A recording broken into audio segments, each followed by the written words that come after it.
Welcome back. In this short video, we're going to take a closer look at financial stress and the effect that it has on our life. According to a report by the American Psych Association, the #1 cause of stress in America today is worrying about money. In fact, 8 out of 10 people identify money as a significant source of stress in their lives. Regardless of income, more than 70% of Americans are living paycheck to paycheck with little to no emergency savings. Nearly a half of working adults say they find it difficult to meet their household expenses on time. Alarmingly, 36% of those earning $100,000 or more per year in income also said they find it a challenge to meet their household expenses. Nearly a quarter, 24% of employees surveyed reported using credit cards to buy monthly necessities because they said they couldn't afford them otherwise.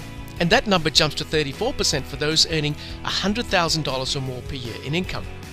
Consequently, 52% of Americans reported that distress over financial matters is contributing to their irritability, anger, fatigue, inefficiency, and absenteeism from work.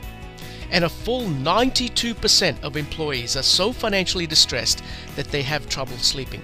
At this point, you can see that if you feel financially stressed, you're definitely not alone.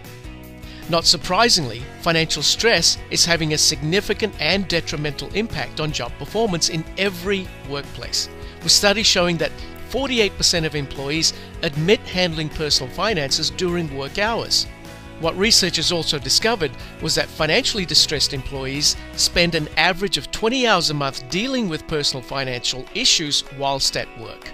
Let me ask you, in today's environment of record unemployment and an economy that's extremely shaky, can you afford to have your job performance suffer because you're financially stressed and you're trying to take care of those issues during work hours? Let's take a look at financial stress and the effect that it has on our health. As a direct result of financial stress, many people are suffering from nerves, tension, anxiety, headaches and migraines, ulcers and high blood pressure, and they're increasingly turning to drug and alcohol abuse in order to deal with their financial stress. Let's take a look at financial stress and the effect that it has on our relationships. The #1 cause of arguments among couples today, surprise, surprise, is about money. And money disputes are the best predictor for divorce according to a national survey of families and households. And what these researchers found is that couples that argue about money at least once per week increase their chances of divorce by 30%. And here's something else that they found which was really surprising, and that is income level does not prevent divorce or fighting about money.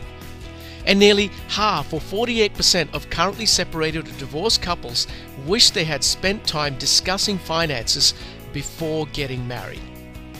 Let's take a look at financial stress and the effect that it has on our children. The majority of adults, almost 7 out of 10 parents, say their stress has little or no impact on their children. And yet the reality of the situation is that 9 out of 10 children reported that they know when their parent is stressed.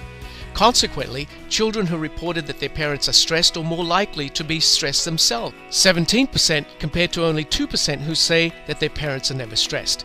And half of tweens, those aged under 13, and a third of teenagers say that they feel sad when they see that their parents are stressed or worried. More than a third of tweens and almost half of all teenagers say that they feel worried themselves when they see that their parents are stressed or worried. 25% of tweens and more than a third of teenagers say that they feel frustrated when they see that their parents are stressed or worried. You can see that financial stress not only has a detrimental impact on our job performance, but also on our health and personal relationships.